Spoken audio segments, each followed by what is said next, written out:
Hello students, welcome back. So today we are going to start exercise 1.3 of first chapter real numbers. So in this video we will discuss about that if we are given a number then how to show that it is irrational. तो very first video में मैंने आपको बताया था irrational number क्या होता है जिसको P ओवर Q फॉर्म में एक्सप्रेस नहीं किया जा सकता. And you know this exercise is very very important from the examination point of view.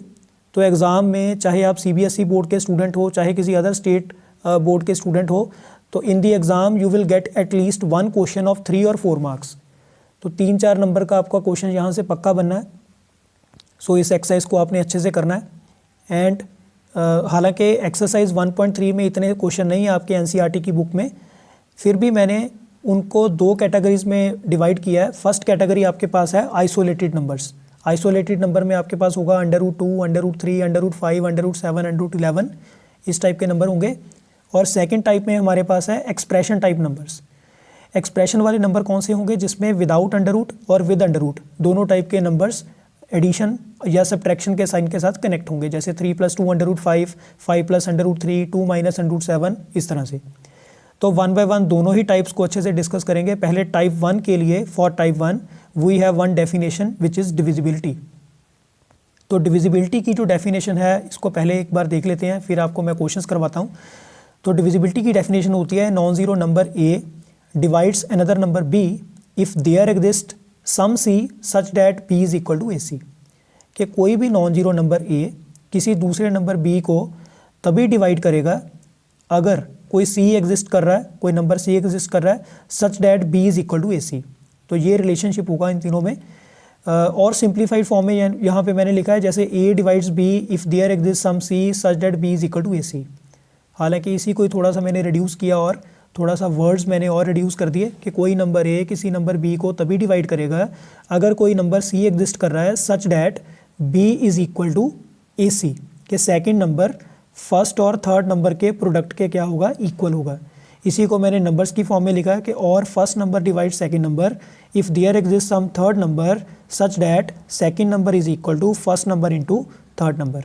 तो इसकी एक छोटी सी एग्जांपल देखो कि 2 डिवाइड्स 10, कि यहाँ पे 2 हमारा एक किस्म का क्या है, फर्स्ट नंबर. तो 2 10 को यानी सेकंड नंबर को तभी डिवाइड करेगा इफ़ देयर एग्जिस्ट सम 5.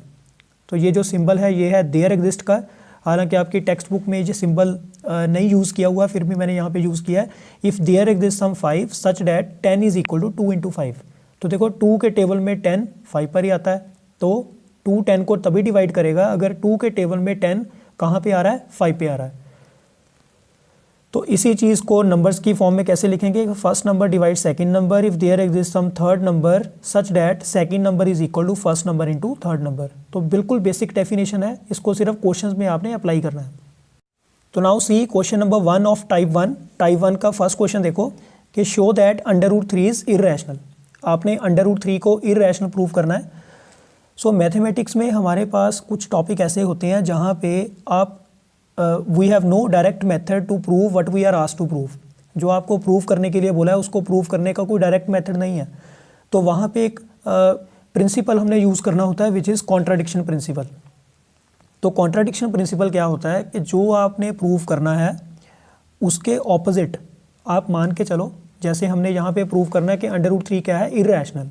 तो इररेशनल का ऑपोजिट क्या है, रैशनल. तो मैं इसको रैशनल मान के चल रहा हूँ बिगिनिंग में. अभी हम क्वेश्चन को देखते हैं अच्छे से. तो आगे चल के हमने एक ऐसी सिचुएशंस क्रिएट कर देनी है, ऐसी सिचुएशन क्रिएट करनी है which will be totally wrong, mathematically invalid, और जिसका क्वेश्चन से कोई लिंक नहीं होगा. तो वहाँ पे हम ये बोलेंगे कि it is totally wrong. Why totally wrong, because our assumption is wrong, क्योंकि हमने शुरू में माना ही गलत है. और यहाँ पे शुरू में हमने क्या माना है कि ये क्या है, रैशनल. इसका मतलब ये रैशनल नहीं होगा. तो ये रैशनल नहीं है तो क्या होगा, it will definitely be irrational. तो इस अप्रोच के साथ ये क्वेश्चन हम सॉल्व करेंगे. तो see solution let if possible √3 is rational. तो √3 को मैंने यहाँ पे क्या मान लिया, रैशनल. अगर √3 रैशनल है then it must be written in A over B form या P ओवर Q फॉर्म. तो इसको मैंने लिख लिया √3 is equal to A over B. साथ में डिनोमिनेटर जो है वो 0 नहीं होना चाहिए, ये आपको पता ही है, रैशनल नंबर की डेफिनेशन यही होती है. And A, B is equal to 1. इसका मतलब क्या है कि there should be nothing common between A and B except 1. कि ए और बी में सिवाय 1 के कुछ भी कॉमन नहीं आना चाहिए। जैसे फॉर एग्जांपल यहाँ पे मेरे पास कुछ नंबर है 15/17, तो इनकी तो कटिंग ही नहीं हो रही। तो यहाँ पे 15 और 17 में मेरे पास क्या कॉमन आ रहा है, वी हैव ओनली 1। तो सिर्फ 1 ही एक ऐसा नंबर है जिसके टेबल में 15 और 17 आ रहा है, हालांकि इन दोनों में और कुछ कॉमन नहीं आ रहा। सिमिलरली अगर मेरे पास होता है 20/25, तो इन दोनों की कटिंग हो रही है 5 के टेबल में, 5 4 ज़ा 20, 5 5 ज़ा 25, तो इसको रिड्यूस कर दिया मैंने। अब जो बचा है 4/5, इसमें सिवाय 1 के और कुछ कॉमन नहीं है। तो ये कुछ इस टाइप के नंबर मैंने यहाँ पे लिए हैं, ए और बी। तो now see that if possible √3 is rational, it means it can be written in A/B form provided B is non zero, और ए और बी में सिवाय 1 के कुछ भी कॉमन नहीं आ रहा, and let it be equation number 1। अब आपने यहाँ पे क्रॉस मल्टीप्लाई करनी है, इसके नीचे आप 1 लिख लो, √3 × b √3b and a × 1 simply a आ रहा है। इसी चीज़ को आप ऐसे भी लिख सकते हो, a is equal to √3b। इसके बाद नेक्स्ट स्टेप क्या है, स्केयरिंग बोथ साइड्स। तो देखो दोनों तरफ आपने स्केयरिंग कर देनी है, a² is equal to √3b², a² as it is आ गया। √3 का स्केयर क्या होगा, देखो किसी भी √x का अगर स्क्वायर होगा तो अंडर और स्क्वायर दोनों एक दूसरे के ऑपोजिट ऑपरेटर हैं, ये कैंसिल हो जाएंगे, तो बचेगा क्या, वही नंबर x। तो यहाँ पे √3 का जब आपने स्क्वायर किया तो you are left with only 3, and b² तो b² ही है। तो ये फॉर्म कौन सी बन गई, ये फॉर्म बन गई b is equal to AC वाली। अभी जो थोड़ी देर पहले मैंने डेफिनेशन आपको बताई थी डिविजिबिलिटी की, b is equal to AC वाली, तो ये बन गया a² is equal to 3b², b is equal to AC वाली फॉर्म। मतलब कौन किसको डिवाइड करेगा, a डिवाइड्स b, यानी यहाँ पे 3 डिवाइड्स a²। अब यहाँ पे एक और छोटी सी चीज़ आपने देखनी है कि अगर कोई नंबर किसी नंबर के स्क्वायर को डिवाइड कर रहा है तो वो बेसिकली उस नंबर को भी डिवाइड करेगा। मीन्स व्हाट, इसका मतलब क्या हुआ, देखो जैसे 2 डिवाइड्स 16, अगर 2 16 को डिवाइड कर रहा है मतलब 2 डिवाइड्स 4², तो 2 स्क्वायर ऑफ 4 को भी डिवाइड कर रहा है। तो अगर 2 4 के स्क्वायर को डिवाइड करेगा तो वो 4 को भी तो डिवाइड करेगा। अगर 2 के टेबल में 16 आ रहा है तो 2 के टेबल में 16 का जो स्क्वायर रूट है वो भी तो आएगा। तो यही मैंने यहाँ पे लिखा है कि 3 divides a² means 3 divides a also. तो इसी ऑर्डर में आपने इक्वेशंस बनाते जाना है। देखो ये जो टॉपिक है इसमें अगर आपको एक क्वेश्चन अच्छे से समझ आ गया, जैसे यहाँ पे मैं बता रहा हूँ शो दैट √3 इज इररेशनल, तो √2 √5 √7 √11 √13 सारे क्वेश्चन वैसे ही कर रहे हैं, सारे स्टेप्स वैसे ही बनेंगे।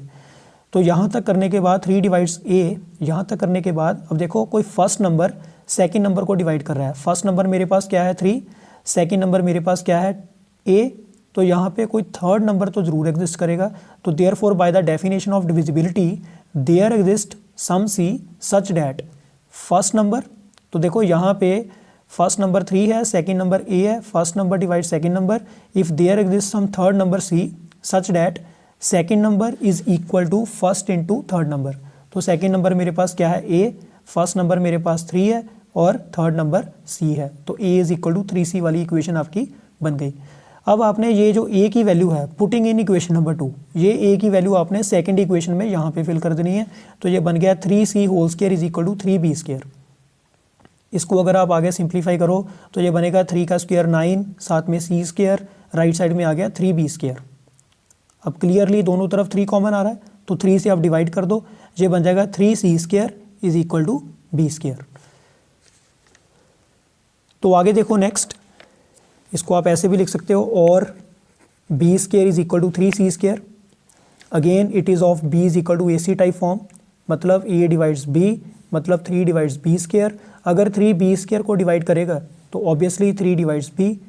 अब देखो पीछे मैंने लिखा है कि 3 डिवाइड्स a, यहाँ मैंने लिखा है 3 डिवाइड्स b, मतलब 3 एक ऐसा नंबर है जिसके टेबल में a भी आ रहा है और b भी आ रहा है, मतलब a और b के टेबल में 3 कॉमन आ रहा है, यानी therefore 3 divides a and 3 divides b implies HCF of a and b is 3, but which is not true.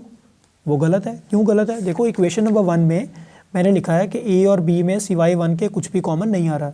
Beginning हमने यहाँ से की थी, तो यहाँ पे ये जो सिचुएशन अभी बन गई ये बिल्कुल गलत है, बिकॉज बाय 1 फर्स्ट इक्वेशन में हमने यही सपोज किया था कि there should be nothing common between a and b except 1, कि a और b में सिवाय 1 के कुछ भी कॉमन नहीं आना चाहिए। तो यहाँ पे 3 कैसे कॉमन आ गया, तो विच इज़ नॉट ट्रू। तो क्यों गलत है ये, therefore our supposition is wrong. Supposition का मतलब है कि जो हम लेट करके चल रहे थे, जो हम मान के चल रहे थे वो गलत है।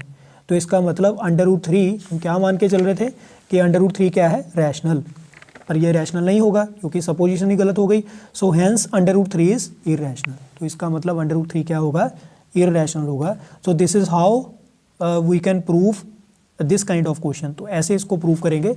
Similarly students, if we talk about show that √2 is irrational, so I suggest you that pause the video and try it by yourself, then you can verify the solution with me. Yes students, now see type 2। तो ये आपकी exercise 1.3 का second question मैं यहाँ पे ले रहा हूँ, शो दैट 3 + 2 √5 इज इररेशनल। तो ये क्वेश्चन कंपैरेटिवली टाइप 1 के और भी इजी है, ये और इजीली सॉल्व हो जाएगा। तो इसके लिए यहाँ पे ये जो मैंने राइट पेज पे 4 पॉइंट लिखे हैं, addition of 2 integers is integer, subtraction of 2 integers is integer. तो इसको पहले अच्छे से आप समझ लो, फिर आपको ये क्वेश्चन अच्छे से क्लियर हो जाएगा। तो देखो यहाँ पे है फर्स्ट मैंने रूल लिखा है कि addition of 2 integers is integer. देखो ये बिल्कुल ऑब्वियस है, आपके पास इंटीजर का जो सेट होता है इसमें क्या होता है, it contains all the negative numbers, 0 and positive numbers. तो आप कोई भी 2 इंटीजर उठाओ, जैसे मैंने एक 3 ले लिया, दूसरा मैंने ले लिया यहाँ पे -2, इन दोनों को मैंने ऐड करना है। तो ऐड करके मेरे पास आंसर क्या आ रहा है, अल्टीमेटली 1। तो 1 क्या है, 1 इज़ एन इंटीजर, 1 इंटीजर ही है। तो you can take any 2 integers, if you add them then you definitely get some integer. तो 2 इंटीजर्स को प्लस करने पर क्या बनता है, हमेशा इंटीजर ही बनता है। सिमिलरली अगर आप 2 इंटीजर्स को सब्ट्रैक्ट करो, इसी सेट में से अगर आप कोई 2 इंटीजर उठा लो, जैसे मैंने एक 2 ले लिया, एक -5 ले लिया, मैं दोनों को सब्ट्रैक्ट कर रहा हूँ, तो बाहर नेगेटिव साइन है, इसका साइन चेंज हो जाएगा। एंड 2 + 5 इज़ 7, तो 7 इज़ ऑल्सो एन इंटीजर। तो you can take any 2 integers, कोई भी 2 इंटीजर लो, उनको सब्ट्रैक्ट करो, तो फाइनल आंसर भी क्या बनेगा, इंटीजर ही बनेगा। Same for subtraction, same for multiplication. अगर आप 2 इंटीजर्स को मल्टीप्लाई करो, 2 × 5 = 10, तो कोई भी 2 ले लो, तो ये हमेशा इंटीजर ही बनेगा। पर जब हम डिवीज़न की बात करते हैं, जैसे मैं अगर 10 को 5 से डिवाइड करूं, तो मेरे पास आंसर 2 आ रहा है। No doubt 2 is an integer, but 2 is rational also, 2/1, तो इट इज़ रैशनल ऑल्सो। ये सेट ऑफ रैशनल बन गया, P/Q फॉर्म बन गई। अगर हम 5 को 10 से डिवाइड करें तो हमारे पास इंटीजर नहीं बन रहा है, तो क्या बन रहा है, रैशनल नंबर। तो यानी अगर मैं ओवरऑल बात करूँ जनरलाइजेशन की, तो आप कोई भी 2 इंटीजर्स लो, उनको डिवाइड करो, आपके पास हमेशा क्या बनेगा, you will always get a rational number. तो ये चीज़ बहुत इंपॉर्टेंट है, इस 4th रूल को यहाँ पे हमने यूज़ करना है। तो this is something which is very very important, which we use in question number 2 of type 2। yes students, now see how to solve this problem। तो बिगिनिंग इसकी वैसे ही होगी कि let if possible 3 + 2 √5 is rational. तो इसको आप rational ही मान के चलो, बिगिनिंग में कॉन्ट्राडिक्शन प्रिंसिपल से ही प्रूव करेंगे। अगर ये नंबर रैशनल है then it must be written in A/B form, जहाँ पे B आपका क्या होना चाहिए, नॉन ज़ीरो, और A और B में सिवाय 1 के कुछ भी कॉमन नहीं आना चाहिए। ये हमारी एजम्पशन है, सपोजिशन है, ये हमारी ये हम मान के चल रहे हैं। अब यहाँ पे आपने हमेशा क्या करना है, टाइप 2 में आपको रैशनल और इररेशनल का मिक्सचर दिया हुआ है, 3 + 2 √5, तो सिर्फ √5 ही अपने आप में इररेशनल है। तो आपने स्क्वायर रूट वाली टर्म को कर देना है सेपरेट, यानी यहाँ पे मैं √5 को कर रहा हूँ separate. 2 √5 is equal to A/B -3। तो ये 3 को अगर आप राइट साइड पे शिफ्ट करो, इट विल बिकम नेगेटिव। अब राइट साइड पे आप एलसीएम ले सकते हो, तो 2 √5 is equal to A - 3B/B, तो ये एलसीएम लेके यही बनेगा।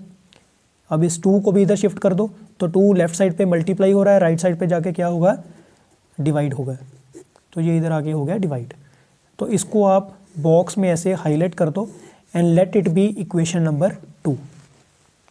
अब यहाँ पे हमने इसको कंक्लूड कैसे करना है, देखो यहाँ पे आपने लिखना है कि because A, B, 2 and 3 are integers.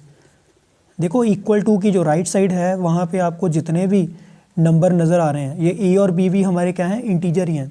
तो ए, बी, 2 और 3 ये चारों इंटीजर हैं। So therefore right hand side of 2 is, तो ये राइट हैंड साइड ऑफ 2 क्या होगी, देखो यहाँ पे बन रहा है रूल नंबर 4 यूज़ होगा। देखो a माइनस 3b, सबसे पहले तो 3b आपका क्या है, 3 is an integer, b is an integer, दोनों को मल्टीप्लाई करेंगे तो क्या बनेगा, इंटीजर ही बनेगा। a भी क्या है, इंटीजर है, तो a is also an integer. Similarly 2b, 2 और b दोनों इंटीजर है, मल्टीप्लाई करेंगे क्या बनेगा, इंटीजर बनेगा। इन दोनों इंटीजर्स को अगर सब्ट्रैक्ट करेंगे फिर से इंटीजर बनेगा। पर ऊपर वाले पूरे इंटीजर को नीचे वाले इंटीजर से अगर हम डिवाइड कर दें तो division of 2 integers is rational number. तो ये राइट साइड पूरी की पूरी क्या है, right hand side of 2 is rational. देखो अगर यहाँ पे लिखा है √5 is equal to a minus 3b over 2b, अगर ये राइट साइड पूरी रैशनल है और राइट साइड लेफ्ट साइड के इक्वल है, इसका मतलब लेफ्ट हैंड साइड भी क्या होनी चाहिए, रैशनल होनी चाहिए। तो इज़ इट ओके, क्या ये रैशनल होता है, √5 रैशनल होता है, नहीं होता। तो यहाँ पे इसका मतलब ये हुआ कि therefore left hand side of 2 should also be, देखो यहाँ पे मैं लिख रहा हूँ should also be, should also be का मतलब क्या है कि होना चाहिए, शुड ऑल्सो बी रैशनल। इसकी इक्वेशन नंबर 2 की लेफ्ट हैंड साइड जो है that should also be rational. But यहाँ पे आप लिखो but it is not true, ठीक है जी, ये ठीक नहीं है, ये गलत है। तो therefore our supposition is wrong, तो हमारी जो सपोजिशन है, जो हम मान के चल रहे हैं वो बिल्कुल गलत है। तो हैंस 3 + 2 √5 इज़ इरेशनल, तो ये नंबर आपका क्या होगा, irrational. So this is how we can do questions based on type 2. So pause the video and note it down. Yes students, now we are going to start question number 3. Prove that the following are irrationals. तो देखो exam में at random कोई भी आपको question आ सकता है based on type 1, based on type 2, और identification बहुत ही सिंपल है। अगर तो सिर्फ आपको स्क्वायर रूट वाला नंबर दिया हुआ है then definitely clear cut it is type 1। अगर आपको मिक्सचर दिया हुआ है जैसे यहाँ पे 1 ओवर √2, तो 1 के ऊपर √2 नहीं है, √2 के ऊपर √2 है, 7 √5, एक विदाउट √2 वाली टर्म, एक विद √2 वाली टर्म, यहाँ भी ऐसे ही है। तो ये डेफिनेटली कौन सी टाइप आपकी बन गई, टाइप 2। और टाइप 2 अभी हमने डिस्कस की। तो आइए इन तीनों क्वेश्चंस को कंप्लीट करें, फिर आपकी एक्सरसाइज फिनिश है। तो फर्स्ट पार्ट करते हैं 1 ओवर √2 वाला। तो हम लिखेंगे let if possible 1 over √2 is rational, तो इसको आप रैशनल मान लो। It means it can be written in A over B form, इसको ए ओवर बी फॉर्म में लिखा जा सकता है। और बी यहाँ पे क्या होगा, नॉन ज़ीरो, और ए और बी में सिवाय 1 के कुछ भी कॉमन नहीं आएगा। Late it be equation number 1। अब बहुत ही सिंपल है, रूल क्या है, टाइप 2 का रूल ये था कि सेपरेट दी इररेशनल पार्ट। तो यहाँ पे इररेशनल पार्ट में सिर्फ √2 ही है। तो आप एक काम करो, taking reciprocal on both sides, तो आप दोनों तरफ रेसिप्रोकल ले लो। If I take reciprocal on left hand side, तो रेसिप्रोकल आपको पता ही है कि 2 ओवर 5 का रेसिप्रोकल क्या होता है, 5 ओवर 2 के न्यूमिनेटर और डिनोमिनेटर को आपस में इंटरचेंज कर दो आप, तो it will become √2 over 1 and here it will become b over a, या आप इसको ऐसे भी लिख सकते हो √2 is equal to b over a। जैसे ही आपने इररेशनल टर्म को सेपरेट किया, जो भी इक्वेशन बनेगी let it be equation number 2। अब ये जो सेकंड इक्वेशन है इसकी जो राइट हैंड साइड है, तो यहाँ आप लिख सकते हो कि देयरफॉर, या आप ऐसे लिखो कि because a and b are integers. तो जो भी आपकी सेकंड इक्वेशन बनेगी उसकी जो राइट साइड होगी वहाँ पे जो भी नंबर आ रहे हैं पहले उसको बताओ कि वो इंटीजर हैं। तो therefore right hand side of 2, हाँ जी, राइट हैंड साइड ऑफ 2 क्या होगा, इज़ रैशनल, ये रैशनल होगा क्योंकि division of 2 integers is rational. So therefore left hand side of 2 should also be rational, ये भी रैशनल होना चाहिए। पर लेफ्ट हैंड साइड में क्या है, √2, वो तो रैशनल नहीं है, but it is not true. So इसी चीज़ को आपने कॉन्ट्राडिक्ट करना है कि ये तो ट्रू नहीं है, but it is not true, therefore our supposition is wrong. तो जो आप मान के चल रहे हो वो गलत है। And what we are assuming, what we are supposing that 1/√2 is rational. तो इसका मतलब ये हुआ कि हेंस 1/√2 इज़ इर्रेशनल। तो ये 1/√2 क्या होगा, irrational, and hence proofed. Last में आप ये भी लिख सकते हो, हेंस प्रूफ्ड।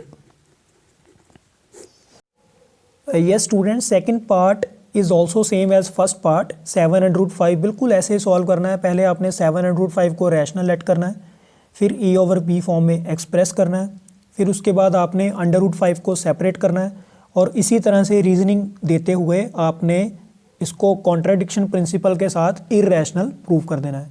तो ये आप अपने एंड पे इसको सॉल्व करना है। In case of any doubt you can tell me in the comment section कि we are facing doubt, so I will solve it for you. तो देखो इसका जो थर्ड पार्ट है इसको हम कर लेते हैं, फिर आपकी एक्सरसाइज 1.3 प्रॉपर कंप्लीट है। It is 6 + √2। सेम ऐसे ही स्टार्ट करेंगे। Let if possible 6 + √2 is rational. तो इसको मैंने रैशनल मान लिया। इसका मतलब कि 6 + √2 can be written in E/B form provided B is non zero and there should be nothing common between E and B except 1, और इसको आप इक्वेशन नंबर 1 बना लो। इसके बाद आपने स्क्वायर रूट वाली टर्म सेपरेट करनी है, तो वो हमारे पास √2 है, इसको इधर ही रहने दो, B को उधर शिफ्ट कर दो, 6 को उधर शिफ्ट कर दो, तो आपके पास बनेगा √2 is equal to A - 6B/B। जैसे ही आपने सेपरेट कर दिया, जो रिजल्टिंग इक्वेशन बनेगी let it be equation number 2।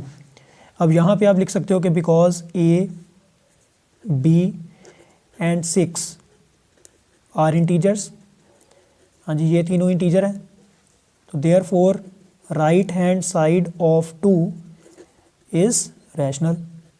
हाँ जी इक्वेशन नंबर 2 की राइट साइड क्या है, rational. So which means left hand side of 2 should also be rational, but it is not true,